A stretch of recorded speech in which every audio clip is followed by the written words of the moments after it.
ಒಬ್ಬ ಇಂಜಿನಿಯರ್ ಯಶಸ್ವಿ food business man ಆದಂತಹ ಸಾಹಸಗಾಥೆಯನ್ನು ಇವತ್ತು ನಿಮ್ಮ ಮುಂದೆ ಇಡ್ತಾ ಇದ್ದೀವಿ.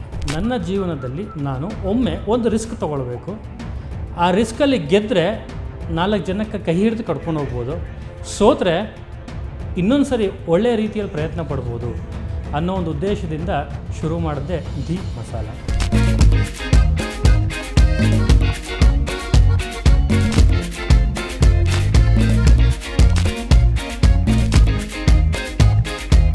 ಸೊ ಇದಕ್ಕೆ ಸ್ಟಾರ್ಟ್ ಮಾಡೋದಕ್ಕೆ ಏನು ಅಂದರೆ, ನಮ್ಮ ಮನೆಯಲ್ಲಿ ನಮ್ಮ ತಾಯಿ ತುಂಬ ಚೆನ್ನಾಗಿ ಅಡುಗೆ ಮಾಡ್ತಾರೆ. ಸೊ ಅದನ್ನೇ ಯಾಕೆ ಉದ್ಯಮ ಆಗಿ ಮಾಡಬಾರ್ದು? ನಮ್ಮ ಕಸ್ಟಮರ್ ಒಬ್ಬರು ಪುಳಿಯೋಗರೆ ಪೌಡರ್ ತೊಗೊಂಡಿದ್ರು. ಸೊ ಆ ಪೌಡರ್ನ ಟ್ರೈ ಮಾಡಿ ಅವರು ಇಮಿಡಿಯೇಟಾಗಿ ನಮಗೆ ಕಾಲ್ ಮಾಡಿದ್ರು. ಕಾಲ್ ಮಾಡಿ ಮಾತಾಡ್ತಾ ಲಿಟ್ರಲಿ ಅವರು ಅಳ್ಲಿಕ್ಕೆ ಶುರು ಮಾಡಿದ್ರು. ನಮ್ಮ ಒಂದು ಕಾಲ್ ಸೆಂಟ್ರಲ್ಲಿ ನಾವು ಕೇಳಲಿಕ್ಕೆ ಶುರು ಮಾಡಿ ಏನಾಯಿತು ಅಂತ ಕೇಳಿದಾಗ ನಮ್ಮವರು ಸೊ ಆವಾಗ ಹೇಳಿದ್ರು, ಸರ್ ನನ್ನ ತಾಯಿ ಇದೇ ಥರ ಪ್ರಾಡಕ್ಟ್ ಮಾಡ್ತಿದ್ರು, ನಮ್ಮ ಮನೆಯಲ್ಲಿ ನನ್ನ ತಾಯಿ ಮಾಡಿರ್ತಕ್ಕಂಥ ಪುಳಿಯೋಗರೆ ಮಿಸ್ ಮಾಡ್ಕೊಳ್ತಿದ್ದೆ, ಅವ್ರಿಗಿಲ್ಲ. ಯಾವ ಒಂದು ಕಂಪ್ನಿದು ಪ್ರಾಡಕ್ಟ್ಸು ನ್ಯೂಸ್ ಪೇಪರಲ್ಲಿ ಟೆಲಿವಿಷನ್ನಲ್ಲಿ ಬರುತ್ತೆ ಅದೇ ಬ್ರ್ಯಾಂಡ್ ಆಗಿರುತ್ತೆ ಅಂತ. 10 ಸರಿ ಒಂದು ಪ್ರಾಡಕ್ಟ್ನ ಟಿ ವಿನಲ್ಲಿ ನೋಡಿದ್ವಿ ಅಂದರೆ ದೊಡ್ಡ ಬ್ರ್ಯಾಂಡ್. ಆದರೆ ಇವತ್ತಿನ ದಿನ ಕ್ವಾಲಿಟಿ ಪ್ರಾಡಕ್ಟ್ ಯಾರು ಕೊಡ್ತಿದ್ದಾರೆ ಅದು ಕೂಡ ಬ್ರ್ಯಾಂಡ್.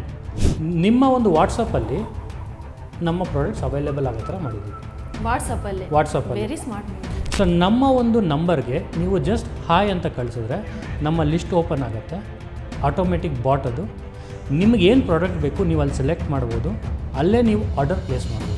ನುಗ್ಗೆ ಸೊಪ್ಪನ್ನ ಸೂಪರ್ ಫುಡ್ ಅಂತ ಕರೀತಾರೆ. ಸೊ ಒಂದು ನುಗ್ಗೆ ಸೊಪ್ಪಿನ ಚಟ್ನಿ ಪುಡಿ ಮಾಡಿದ್ವಿ, ಎರಡನೇದು ಬರೀ ನುಗ್ಗೆ ಸೊಪ್ಪಿನಲ್ಲೇ ಪುಡಿ ಮಾಡಿದ್ವಿ ಯಂಗ್ಸ್ಟರ್ಸ್ಗೋಸ್ಕರ. ಸೊ ನುಗ್ಗೆ ಸೊಪ್ಪಿನಲ್ಲಿ ಸೂಪ್ ಮಾಡಿದ್ವಿ. ನಿಮ್ಗೇನು ನಾಲೆಜ್ ಇಲ್ಲ ಮಸಾಲ ಪೌಡರ್ ಕಂಪ್ನಿ ಬಗ್ಗೆ, ನಿಮಗೆ 3 ಡೇಸಲ್ಲಿ ನಿಮ್ಮ ಬ್ರ್ಯಾಂಡ್ ರೆಡಿ ಮಾಡಿ ಕೊಡ್ತೀವಿ. ಅದಕ್ಕೇನು ರಿಕ್ವೈರ್ಮೆಂಟ್ಸ್ ಇದೆ ಅದಷ್ಟು ಇರುತ್ತೆ. ನಿಮ್ಮ ಒಂದು ಕ್ಯಾಪಿಟಲ್ ಬ್ಲಾಕ್ ಮಾಡೋದು ಬೇಡ, ನಿಮ್ಮದೇ ಒಂದು ಪ್ರೊಡಕ್ಷನ್ ಯೂನಿಟ್ ಮಾಡೋದು ಬೇಡ. ನಾವು ನಿಮಗೆ ಪ್ರಾಡಕ್ಟ್ಸ್ನ ರೆಡಿ ಮಾಡಿ ಕೊಡ್ತೀವಿ, ನೀವು ಆಟೋಮೆಟಿಕಲಿ ಅದನ್ನು ಸೇಲ್ ಮಾಡಿ.